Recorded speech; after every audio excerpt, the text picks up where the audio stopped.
8. A sabedoria, esposa ideal para Salomão. Eu a quis, eu a busquei, desde a minha juventude. Pretendi tomá-la como esposa, enamorado de sua formosura. Ela faz brilhar sua nobre origem, vivendo na intimidade de Deus, pois o Senhor de tudo a amou. Ela é iniciada na ciência de Deus. Ela é quem decide o que ele faz. Se na vida a riqueza é o bem apetecível, quem mais rico que a sabedoria, que tudo opera? E se é a inteligência quem opera, quem mais do que ela é artífice do que existe? Ama alguém a justiça? As virtudes são seus frutos. Ela ensina a temperança e a prudência, a justiça e a fortaleza, que são, na vida, os bens mais úteis aos homens. E se alguém é ambiciosa, uma rica experiência, ela conhece o passado e adivinha o futuro, conhece o torneio das máximas, a solução dos enigmas, prevê sinais e prodígios, e o desenrolar das épocas e dos tempos. A sabedoria é indispensável aos governantes. Decidi, pois, unir nossas vidas, sabendo que me seria conselheira para o bem, e alívio nas agruras e tristeza. Por causa dela, me louvarão as assembleias, e, embora jovem, me honrarão os anciãos.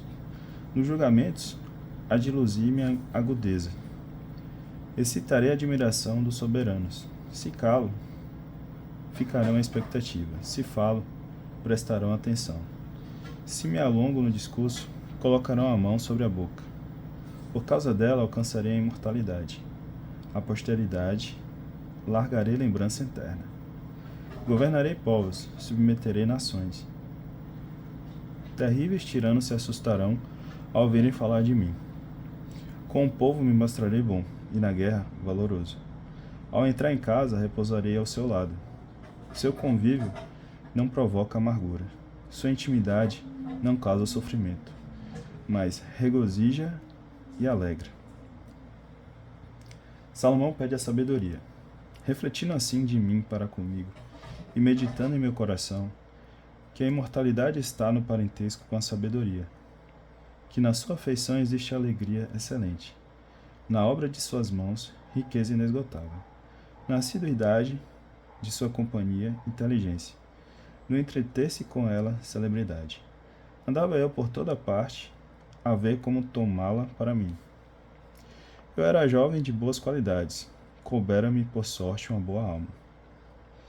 Ou antes, sendo bom, tinha vindo num copo sem mancha, ao me dar conta que somente a ganharia, se Deus me concedesse. E já era sinal de entendimento saber a origem deste favor. Dirigi-me ao Senhor e rezei, dizendo de todo meu coração. Oração para obter a sabedoria. 9. Deus dos pais, Senhor da misericórdia, que tudo criaste com tua palavra, e com tua sabedoria formaste o homem, para dominar as criaturas que fizeste, governar o mundo com justiça e santidade, e exercer o julgamento com retidão de vida. Dá-me a sabedoria contigo entronizada, e não me excluas do número de teus filhos, pois sou teu servo, filho de tua serva, homem frágil de vida efêmera, incapaz de compreender a justiça e as leis. Por mais perfeito que seja alguém entre os filhos dos homens, se lhe falta a sabedoria que vem de ti, de nada valerá. Escolheste-me como rei de teu povo, como juiz de teus filhos e de tuas filhas. Mandaste-me construir um templo em teu santo monte, e um altar na cidade onde fixaste a tua tenda. Cópia da tenda santa que preparaste desde a origem. Contigo está a sabedoria que conhece tuas obras. Estava presente quando fazias o mundo. Ela sabe o que é agradável a teus olhos, e o que é conforme aos teus mandamentos. Nos céus sagrados manda de teu trono de glória, para que me assista nos trabalhos, ensinando-me o que de fato te agrada. E ela, que tudo sabe e compreende, prudentemente me guiará em minhas ações, e me protegerá com a sua glória.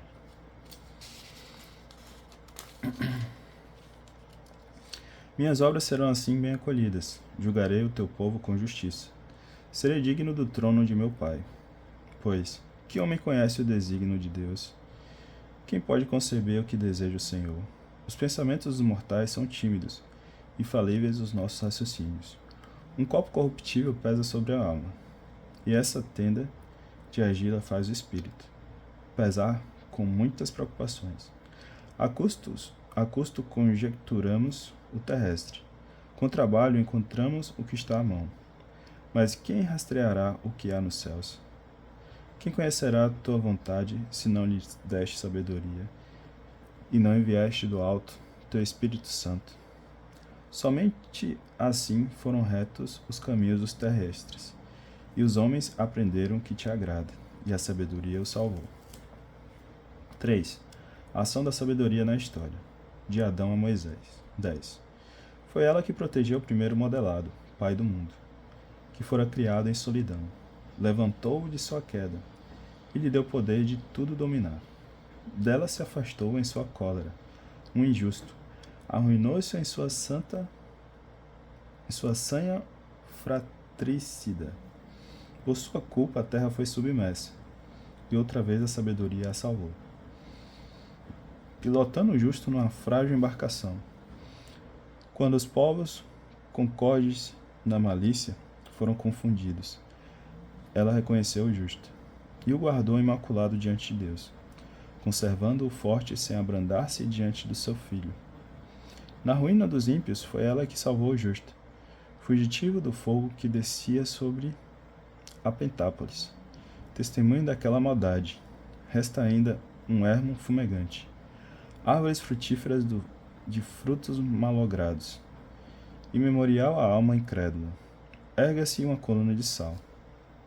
Pois, desprezando a sabedoria, não só se mutilaram, ignorando o bem, mas também deixaram aos vivos um memorial de sua insensatez, para que suas faltas não ficassem ocultas. Mas a sabedoria livrou das provações os seus fiéis. Ela guiou por caminhos planos o justo que fugia da ira do irmão. Ela lhe mostrou o reino de Deus e lhe deu a conhecer as coisas santas. Deu êxito às suas tarefas e recompensa aos seus trabalhos. Assistiu-o contra opressores cobiçosos e o enriqueceu. Guardou-o de seus inimigos, defendeu-o de quantos o assediavam. Deu-lhe um prêmio numa áspera batalha, para ensinar-lhe que a piedade é mais forte do que tudo. Não abandonou o justo vendido, mas o preservou do pecado. Desceu com ele na cova, e não o deixou em suas cadeias, até trazer-lhe o cetro real, e o poder sobre seus tiranos. Desmascarou os que o difamavam, e deu-lhe uma glória eterna. O Êxodo. Ao povo santo, raça irrepreensível, libertou de uma nação de opressores. Entrou na alma de um servo do Senhor. Com prodígios e sinais enfrentou reis temíveis. Aos santos deu a paga de suas penas. Guiou-os por um caminho maravilhoso. De dia serviu-lhes de sombra, e à noite de luz de astros. Fê-los passar o mar vermelho, conduziu-os por águas caudalosas. Ele afagou seus inimigos, e os vomitou das profundezas do abismo. Assim os justos despojaram os ímpios, e cantaram: Senhor, teu santo nome. Unânimes, celebraram teu braço, que tinha lutado por eles. Porque a sabedoria abre a boca dos mudos, tornou eloquente a voz dos pequeninos. 11. De êxito coroou as suas obras, pelas mãos de um santo profeta. Eles atravessaram um deserto inabitado, armaram suas tendas em lugares inacessíveis, resistiram aos inimigos, rechaçaram os adversários. Primeira antítese, o milagre da água. Tiveram sede e te invocaram, uma rocha áspera lhe deu água. Uma pedra dura as desendentou. Aquilo que serviu de castigo aos seus inimigos tornou-se para eles benefício na penúria, enquanto os primeiros tinham apenas o curso inesgotável de um rio turvado de sangue e lodo, castigo de um decreto infanticida. Deste-lhes inesperadamente água abundante, para que aprendessem com a sede que sentiram, como foram castigados os adversários. Quando sentiam, com efeito, provações que não era senão correção de misericórdia, compreendia os tormentos dos ímpios, sentenciados com cólera. Pois aos teus provaste como pai que repreende, mas a ele castigasse como rei severo que condena. Ausentes e presentes se consumiam por igual, pois dupla aflição os colheu. E gemiam recordando o passado, quando souberam que suas próprias penas redundavam em benefício para os outros. Reconheceram o Senhor. Porque aquele que outrora exposto com escárnio rejeitaram, ao termo dos eventos admiravam, por sofrerem uma sede diferente da dos justos. Primeira digressão. Moderação divina para com o Egito. Seus pensamentos insensatos e níqueos os extraviaram a ponto de prestarem culto a répteis irracionais e bichos miseráveis. Tu lhes enviaste por castigo uma multidão de animais irracionais, para que compreendessem que no pecado está o castigo.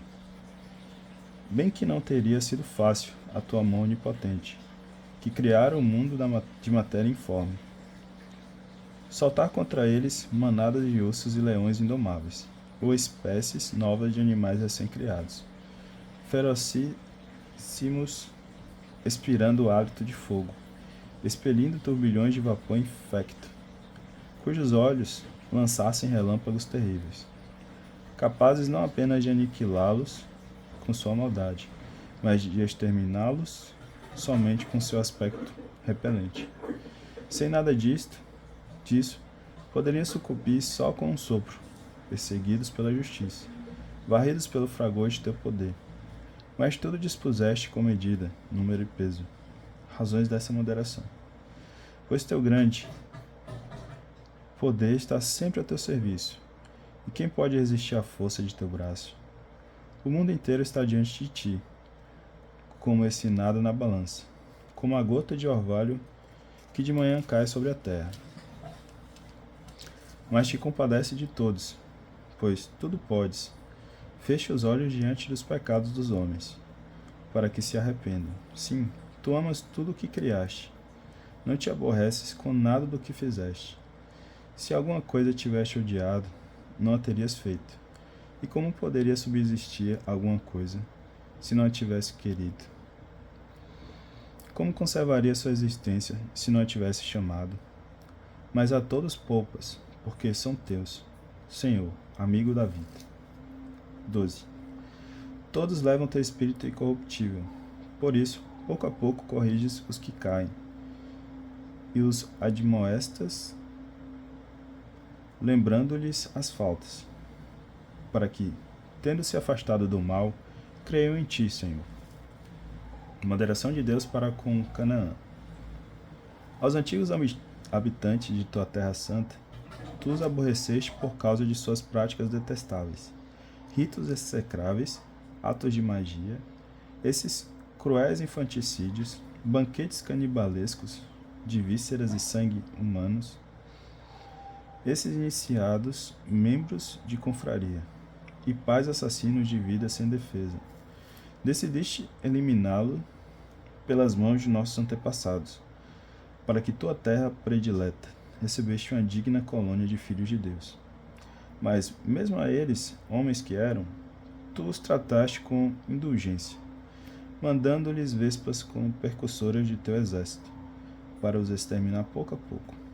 Bem que podias ter entregue os ímpios às mãos dos justos na batalha, ou tê-los aniquilado de uma só vez, com animais ferozes ou uma palavra inexorável. Mas, exercendo teus julgamentos pouco a pouco, tu lhes davas ocasião de conversão. Muito embora não ignorasses que fossem de má origem, de malícia congênita, e que sua mentalidade não mudaria jamais, eram, desde a origem, uma raça maldita. Razões desta moderação. Se lhes anistiaste as faltas, não foi porque tiveras medo de alguém, pois quem pode dizer-te que fizeste, ou que se oporia à tua sentença? Quem te denunciaria por teres feito perecer nações que tu criaste? Ou quem pleitearia contra ti como vingador de homens injustos?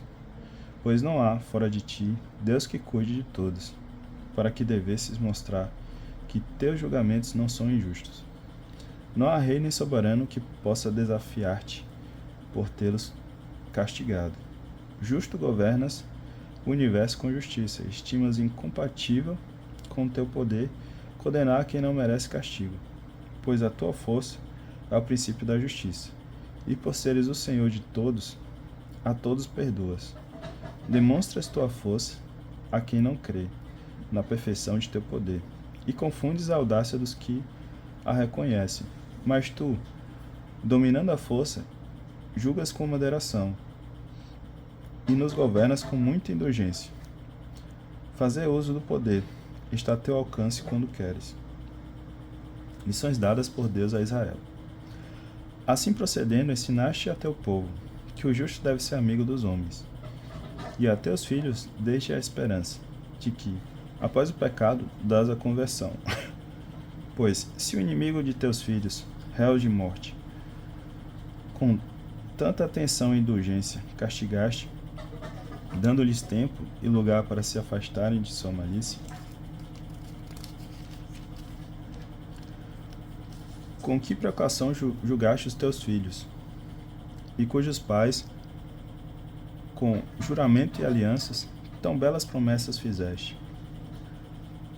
Assim nos instruis quando castigas nossos inimigos com medida, para que, ao julgar, nos lembramos de tua bondade, e ao sermos julgados, contemos com tua misericórdia. Ainda os egípcios, seu castigo progressivo.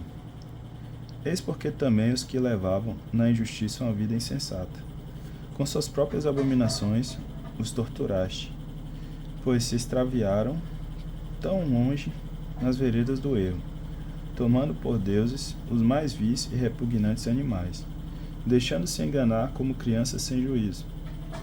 Por isso, como as crianças sem juízo, tu submeteste a um burlesco julgamento. Mas os que não se deixaram emendar por reprimenda derrisória iriam experimentar um julgamento digno de Deus, ao serem castigados por aqueles mesmos que tomaram por deuses, que o fizeram sofrer e irritar-se. Viram claro e reconheceram como Deus verdadeiro aquele que outrora recusaram conhecer. Por isso, sobre eles se abateu a última condenação. Segunda digressão: processo dos cultos pagãos. Divinização da natureza. 13. Sim, naturalmente vãos foram todos os homens que ignoraram a Deus, e que, partindo dos bens visíveis, não foram capazes de conhecer aquele que é, nem considerando as obras de reconhecer o artífice. Mas foi o fogo, ou o vento, ou o ar sutil, ou a abóbada estrelada, ou a água impetuosa, ou os luzeiros do céu, príncipes do mundo, que eles consideraram como deuses. Se, fascinando por sua beleza, os tomaram por deuses, aprendam o quanto lhes é superior o Senhor dessas coisas, pois foi a própria fonte da beleza que as criou. E se as assombrou sua força e atividade, calculem quanto mais poderoso é aquele que as formou, pois a grandeza e a beleza das criaturas fazem, por analogia, contemplar seu autor. Estes, contudo, não merecem senão breve repreensão, pois talvez se extraviem buscando a Deus e querendo encontrá-lo, vivendo no meio de suas obras, exploram-nas, mas sua aparência os subjuga, tanto é belo o que vem. Entretanto, nem estes sequer são perdoáveis, pois se foram capazes de conhecer tanto para postular a unidade do mundo, Como não descobriram antes o seu Senhor? A idolatria, os fabricantes de ídolos. São os desgraçados. Põem sua esperança em seres mortos. Estes que chamam deuses a obras de mãos humanas. Ouro, prata, lavrados com arte. Figuras de animais, ou uma pedra inútil. Obra de mão antiga. Eis um carpinteiro. Ele serra uma árvore fácil de manejar. Raspa-lhe cuidadosamente toda a casca. Convenientemente a trabalha, e dela faz um utensílio para o uso da vida. Quanto às sobras de seu trabalho, emprega-as no preparo da comida que o sacia. A sobra de tudo que para nada serve, um pau retorcido e nodoso. Ele o toma e o esculpe nos momentos de lazer, modela-o com capricho para distrair-se, e dá-lhe figura de um homem. Ou então torna-o semelhante a um animal desprezível. Cobre-o de vermelho, enrubesce-lhes a superfície, fazendo desaparecer todas as manchas. Depois faz-lhe um nicho digno dele, e o coloca na parede, prendendo-o com um prego. Toma precauções para que não caia. Sabendo que ele não pode valer-se a si mesmo, é uma imagem e necessita de ajuda. Entretanto, se quer rezar por seus bens, casamento e filhos, não se envergonha de dirigir sua palavra a este ser sem vida. Para a saúde, ele invoca o que é fraco. Para a vida, implora o que é morto. Para uma ajuda, solicita o que não tem experiência. Para uma viagem, dirige-se a quem não pode dar um passo. Para ter lucro e êxito em seus trabalhos e empresas, pede vigor ao que nenhum vigor tem em suas mãos. Providência e sabedoria. 14. Outro, dispondo-se a navegar e singrar ondas indomáveis, invoca a madeira mais frágil do que o barco que o transporta. A este concebeu a ânsia do lucro e construiu a perícia técnica. Mas é a tua providência, ó Pai, que o pilota, pois abriste um caminho até o mar e uma rota segura entre as ondas, mostrando que pode salvar de tudo, de sorte que, mesmo sem experiência, se possa embarcar. Tu não queres que as obras de tua sabedoria sejam estéreis. É por isso que os homens confiam sua vida a um lenho minúsculo, e atravessando as vagas numa balsa são libertos. Pois quando, nas origens, pereciam os gigantes orgulhosos, a esperança do mundo se refugiou numa jangada, que, pilotada por tua mão, aos séculos futuros deixou o geme de uma geração nova. Bendito seja o lenho pelo qual vem a justiça, mas o ídolo fabricado seja maldito. Ele e quem o fez, este porque o fez, aquele porque corruptível, foi chamado Deus. Pois Deus detesta igualmente o ímpio e sua impiedade. Sim, a obra será punida com o seu autor. A origem do culto aos ídolos. Haverá uma visita até para os ídolos das nações, porque na criação de Deus eles se tornaram uma abominação, um escândalo para as almas dos homens, e uma armadilha para os pés dos insensatos. A ideia de fazer ídolos foi a origem da fornicação. Sua descoberta corrompeu a vida, porque nem existiam desde o princípio, e nem existirão eternamente. É por uma ilusão humana que elas entraram no mundo. Por isso, um rápido fim lhes foi decretado.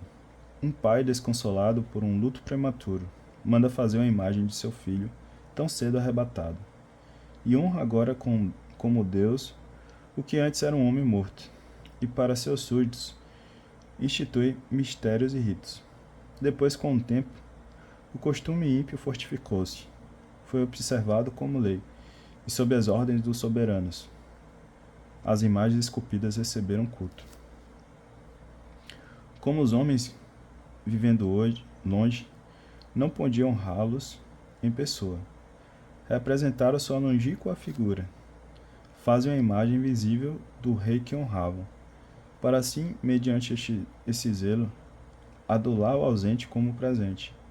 A ambição do artista promoveu esse culto, atraindo mesmo os que não o conheciam. pois, querendo este, talvez, agradar ao soberano, forçou sua arte a fazê-lo mais belo que a natureza, e a multidão, atraída pelo encanto da obra, considera agora objeto de adoração, a quem antes honravam apenas como um homem. Isso se tornou uma cilada para a vida. Homens escravos, ou da desgraça ou do poder, impuseram o nome incomunicável, a pedra e a madeira. Consequências do culto aos ídolos. Não lhes bastou somente errar acerca do conhecimento de Deus, pois vivendo na grande guerra da ignorância, a tais males proclamam a paz. Com seus ritos infanticidas, seus mistérios ocultos, ou suas frenéticas orgias de estranho ritual, já não conservam pura nem a vida nem o casamento. Um elimina o outro insidiosamente, ou o aflige pelo adultério. Por toda parte, sem distinção, sangue, crime, roubo e fraude, corrupção, deslealdade, revolta, perjúrio, perseguição dos bons, esquecimento da gratidão, impureza das almas, inversão sexual, desordens no casamento, adultério e despudor. O culto aos ídolos inomináveis é princípio, causa e fim de todo o mal. Com efeito, ou entregam-se a divertimentos até o delírio, ou profetizam a mentira, ou vivem na injustiça, ou perjuram com facilidade, pois, confiando em ídolos sem vida, não esperam nenhum prejuízo de seus falsos juramentos. Por dupla razão, porém, a sentença os atingirá, pensando o mal de Deus, inclinando-se para os ídolos, e juraram contra a verdade e a justiça, desprezando a santidade. Pois não é o poder daqueles por quem se jura, mas o castigo devido aos pecadores, que persegue sempre a transgressão dos injustos. Dá uma pausa aqui e a gente continua no próximo.